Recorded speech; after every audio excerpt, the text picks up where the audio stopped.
Alright, welcome to today's video. This is the Papa Ski on Space Engineers. Now the cool thing about this is a before and after video featuring the Experivet, which is a ship that was built by Xfinity Technologies, I believe. So I will give credit where credit is due. This is the before ship. If you pan out, definitely right there, you can see the design features that I've kind of made. I put some spicy meatball turrets on there. Pretty much I downloaded this and there was some issues with the server that I was on and the allowances that it had. So pretty much what I did was I made the ship my own. One of the biggest design feature changes is the back end of the ship. Now you should see it here coming up, the back end of the ship. Also, the weaponry. This is before, again, the before and then after shots are taken. Now if you notice, they had some large thrusters on here, some missile systems, some warheads, etc. Keep in mind that the back end is the biggest feature change that I made. This is the after. So some of the features beforehand, I'll get into this. The original build was done by N1CK3R by Xfinity Technologies. The original build had 14,879 blocks. The original name in the download file is going to be the Experivet Heavy Destroyer Mark III. For my modification, I deleted pretty much every one of the weapon systems that they had, a lot of the welders, refineries, etc. For my build, it is 13,299 blocks. Out of those, there are 3,000 non-armored blocks. The PCU is 88,934.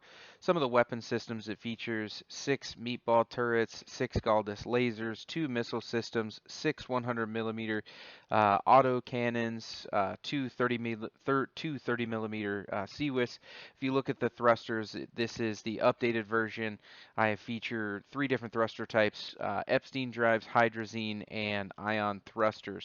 Now in this build right here, this is the before. It had 4 hanger systems, which was awesome. It's great. I love the design of this. However, the top 2 kind of really are for very small ships. The back 2 hangars are for like small size ships, something that you can remotely pilot from a distance away. Now again, this is the updated feature that pretty much I did. I pretty much gutted out the last, or not gutted out, but I added a bunch of like efficiency modules like the upgradable O2 H2 generator, some elite nuclear reactors, stuff to power and run the ship more efficiently. This thing features 262 thrusters, 1,195 conveyors, 112 lights, 1 gravity generator. The grid mass for this is 125,563 and about 400 for the grid mass. The weight, the updated weight for my build is 41.6 kilotons. 41.6 kilotons. Now again, if you look at this, you'll notice that the backside of the ship has the Epstein drive, which is a massive exotic thruster. It provides a lot of forward thrust. This thing has 10 elite jump drives, 10 Time Lord containers. This thing is one awesome ship. Now if you notice, this is the before build. There's no glass, it's just barred windows. There's no, you can just fly straight into the deck right here. I wasn't a big fan of that because that open space, you know, even though there's turrets and stuff like that in here, I wasn't a big fan of it. This was not airtight, as you can see with my air vent over there. This is the main corridor that housed some large cargo containers. The server that I play on, it has the Time Lord modification, which is if you're a Doctor Who fan like I am, uh, I have Time Lord containers in mine. This is my build. I glassed that whole piece right there, put more glass in there, make it more aesthetically pleasing, added in extra doors for air tightness. And this is the main corridor. I added more cryopods, yeah, pretty much, and then left it pretty much however it was. I did clear out the large stored containers and put Time Lord containers. It just allows more weight, more cargo capacity. Here is the sleeper or the sleeping quarters. I pretty much left this the same because I like the design. I think it's nice. Definitely not the most comfortable sleeping quarters, but this ship is about for eight crewmen or crew women, depending on what gender you are. But yeah, and then this has a shop. The shop is not finished per se, just because this is going to be a jack of all trades ship. It's can be used for battle, as like I said, it has weapon systems on it. Cockpit is pretty nice. It's got a programmable block, so you can see the textures, the tiles for any damages that happens during any battles. It's a beautiful ship. This thing is again 41.6 kilotons. Now, if you don't know what a kiloton is, 1 kiloton is 1,000 tons. 1,000 tons. So this thing is 41.6 kilotons. Now, the thing about this is St. Barbara does get up and go. She does move. She has a top speed of about 190 meters per second, which you'd think that's slow, but honestly it is not. Towards the end of the video, you will see a little bit more of the thrusters in action. This is a side view of the ship.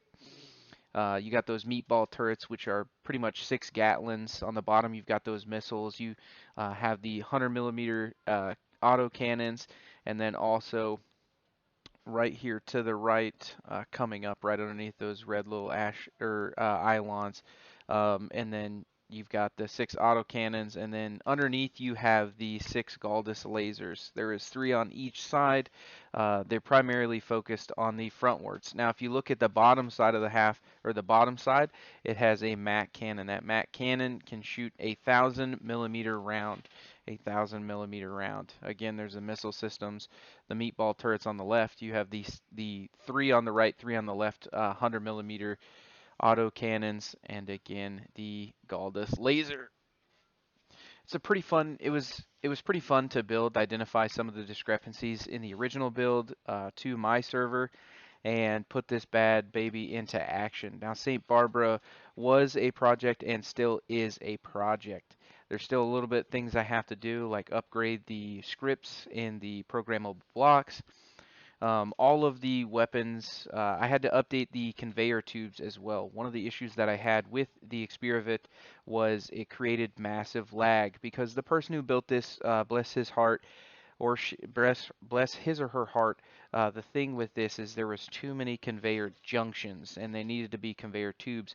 They also had a bunch of loops running around, so it didn't really appropriate. Now we're about to see the St. Barbara in action. Again, I will be uploading the build to the Steam apps and Mod.io. And Kenneth, this will be uploaded into the Mod.io and the Steam Workshop.